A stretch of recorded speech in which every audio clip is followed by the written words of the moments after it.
Belum ilmu ilham anak kita. Dan orang yang itu nampak balik ilham. Anak ilham dengan ilmu. Meskipun tutup. Cuma orang yang dah tutup. Diberi ilmu juga ibarat yang punya yang karena ilham.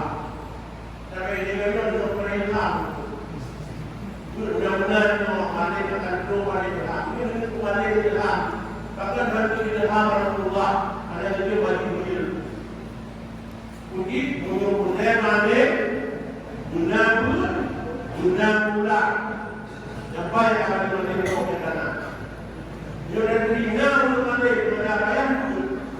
Anak ayah pulang sudah ada. Yang diragukan kalimatnya. Bukan berpikir. Cuma tak buat kedua. Dua ilmu